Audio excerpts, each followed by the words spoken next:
West Bengal, the 294 assembly constituencies, the polling shall be held in two phases. In the first phase 152 and the second phase 142. The date of poll shall be 23rd of April and 29th of April. And the counting shall be together for all, that is 4th of May 2026. Commission বলছে আমরা নিরপেক্ষতার নির্দেশ দিচ্ছি। Commission নিজেই তো BJP দল না, তো কমিশন নিজে আগাগোড়া এসআইআর পদ্ধতিটায় তারা নিরপেক্ষ রইলেন না, এখন তারা নিরপেক্ষতার পরামর্শ দিচ্ছেন। ওনারা দুদিনের ভোট ঘোষণা করেছেন, এই নিয়ে কোনো মন্তব্য করব না, এটা আমাদের শীর্ষ নেতৃত্ব দেখছেন। কিন্তু তৃণমূল কংগ্রেস সারা বছর উন্নয়ন এবং বাংলার মানুষের অধিকার রক্ষার যা কাজ করেন মমতা বন্দ্যোপাধ্যায় মাননীয় মুখ্যমন্ত্রীর নেতৃত্বে, আমরা একদিনেও তৈরি, ওদের যা ইচ্ছা আমরা তাতেই তৈরি, কারণ আমরা মানুষের সঙ্গে 12 মাস থাকি, শীত গ্রীষ্ম বর্ষা, বাংলায় মমতা বন্দ্যোপাধ্যায় সরকার ভরসা। তো সেই জায়গায় দাঁড়িয়ে আমরা প্রস্তুত। এবং আগের বার ওনারা বলেছিলেন 8 দফায় ভোট করিয়েছিল, 8 দফা করোনার মধ্যে। আমরা বারবার বলেছিলাম বিশেষভাবে শেষ 4 দফা করবেন না, একসঙ্গে মিলিয়ে দিন, করোনা ছড়াবে। শোনেনি, বিজেপি হচ্ছে না 8 দফা চাই, হেরেছে। এবার 2 দফায়, 8 দফায় করিয়েছিল 77, সেটা অবশ্য কমে গেছে, যাই হোক 8 দফায় কমিয়েছিল 77, এবার 2 দফায় সেটাও কমে 27-এ দাঁড়াবে, হয়ে গেল।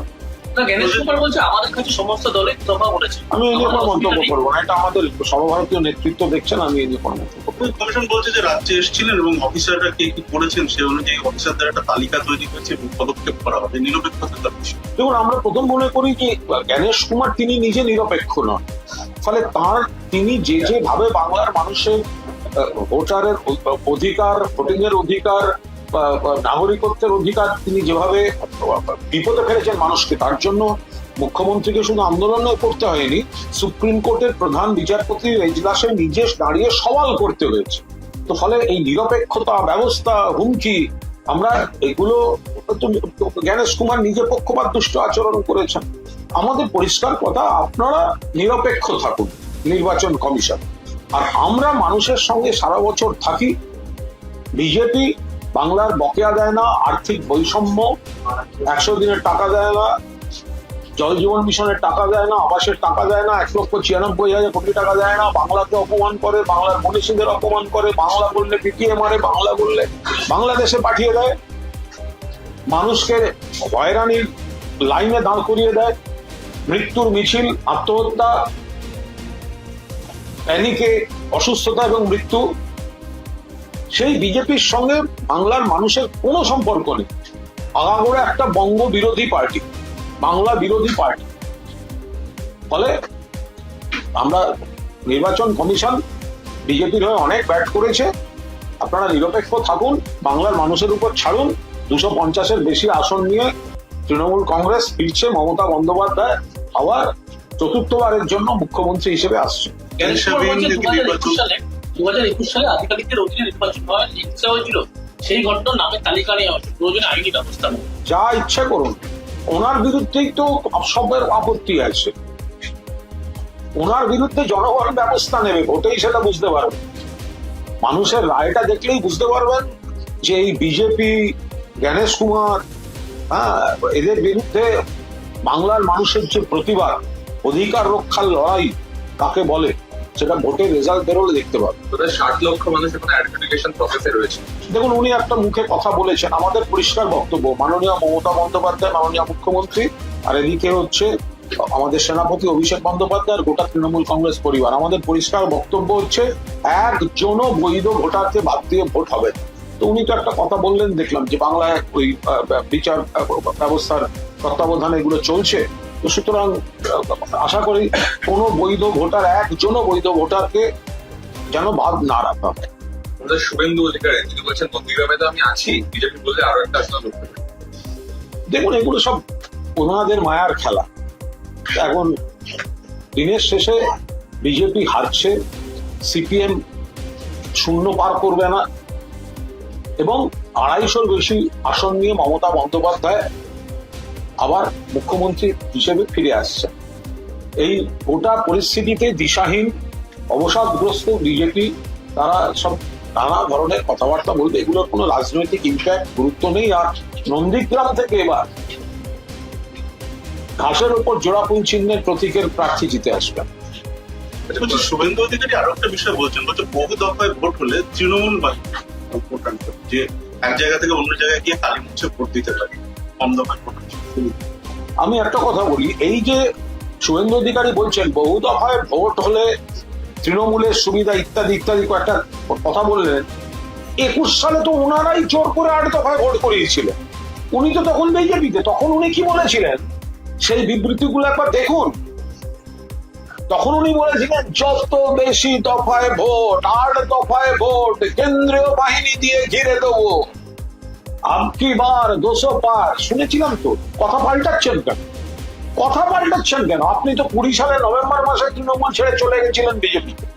আপনারাই তো জোর করে করোনার মধ্যে বাংলার মানুষকে বিপদে ফেলে 8 দফায় ভোট করিয়ে করোনা ছড়িয়েছেন।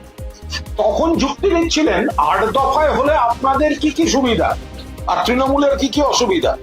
গোহারা হারার পর এখন আবার উল্টো যুক্তি দিতে এসেছে। এই ফলে সম্পূর্ণ দ্বিচারিতা, গিরগিটির রাজনীতি হচ্ছে। বিরোধীরা এই দু দফায় চাইছে, বহু দফায় না আছে। বিরোধীরা কিছুই চাইছে না।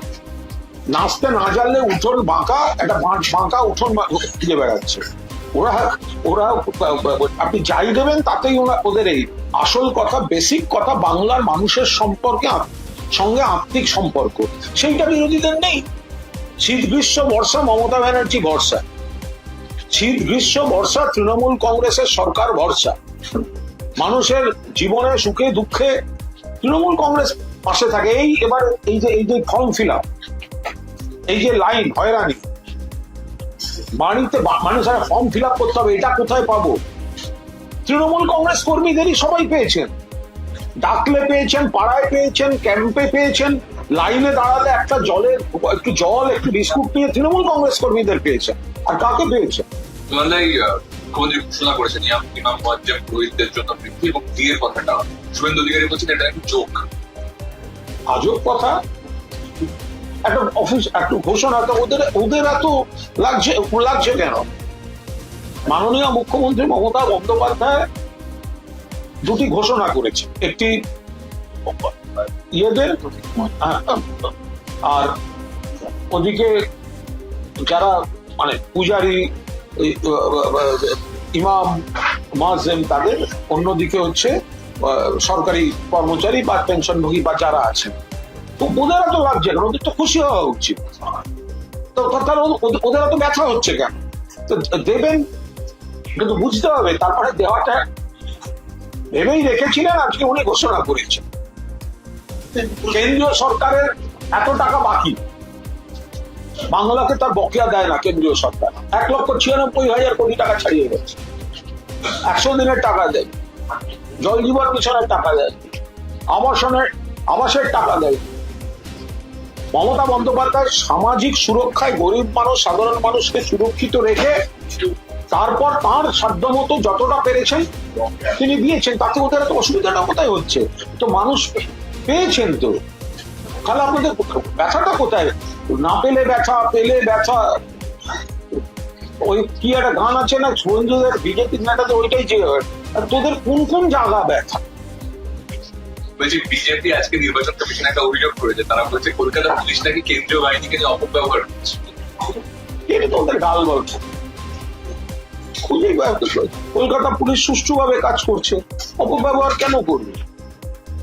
কেন্দ্রীয় বাহিনীকে ব্যবহার করা দরকারই বা পড়লো কোথায়? ব্যবহারের দরকারই পড়লো না তো অপব্যবহার। যারা অভিযোগ করছে তাদের চারপাশেই দেহরক্ষী হিসেবে এতগুলো কেন্দ্রীয় বাহিনী বলে অপব্যবহার তো ওইখানে হয়ে যাচ্ছে। কলকাতা পুলিশ আর কি অপব্যবহার করবে? কিছুক্ষণ আগে বিজেপি অভিযোগ করেছে যে শশী পাঁজার উপরে যে হামলা, আগের একটা ছবি শশী পাঁজার উপর হামলা, তাতে বিজেপি ভয়ঙ্কর ভাবে মুখোশ খুলে গেছে, পেঁচে পড়েছে। মহিলা মন্ত্রী এবং অজিত পাঁজার বাড়ি, যারা হামলা করেছে ওই অসভ্যগুলো জানে না 250 নম্বর চিত্তরঞ্জন অ্যাভিনিউয়ের রাজনৈতিক তাৎপর্যটা। বাংলার সঙ্গে যোগাযোগ থাকলে, বাংলার রাজনীতির সঙ্গে যোগাযোগ থাকলে, কলকাতার সঙ্গে যোগাযোগ থাকলে সবাই সেটা বুঝতো। উত্তর কলকাতার একটা জায়গা 250 নম্বর, অজিত কুমার পাঁজার বাড়ি, ডক্টর রঞ্জিত পাঁজা স্মৃতি বিজড়িত, ডক্টর শশী পাঁজা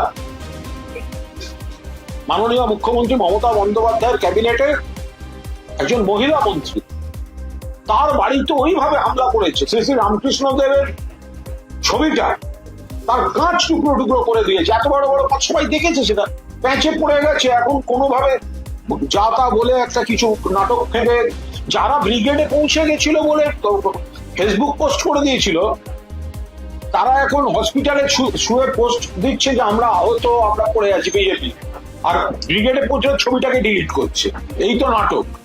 ব্রিগেডে পৌঁছে ছবি ডিলিট করেছে, ঘটনাস্থলেই নেই, পরে সামলাতে গিয়ে ওখানে শুয়ে নাটক করতে গেছে। বলছি মুখ্যমন্ত্রীর এই ঘোষণাটা কি চাপের মুখে শেষ মুহূর্তে কোনো চাপের না, তাদের কি মনে হয় কোনো চাপে? অত্যন্ত মানে ঠান্ডা মাথায় ঠিক যখন ঘোষণা করার তিনি তখনই ঘোষণা করেছেন, কোনো চাপের মুখে নয়। মমতা ব্যানার্জিকে চাপ ফাপ এই শব্দগুলো দিয়ে বলে কোনো লাভ নেই। কিন্তু যাদের জন্য এগিয়ে ঘোষণা করলেন, যে মঞ্চ থেকেই আজকে বলা হয়েছিল যে 13ই মার্চ ওনাদের যে ধর্মঘট ছিল, এই ধর্মঘট থেকে মুখ্যমন্ত্রী ভয় পেয়ে গিয়ে তড়িঘড়ি এটা ওটা আপনাদের চ্যানেলে আপনারা বড় করে দেখান। যারা সেদিনকে সরকারি অফিসগুলোতে গেছেন, রাস্তা দিয়ে চলাফেরা করেছেন, তারা জানেন ধর্মঘটের কোথাও কোনো প্রভাব পড়ে। ফলে ধর্মঘট, চাপ, এইসব কথাগুলো বলে কোনো লাভ নেই।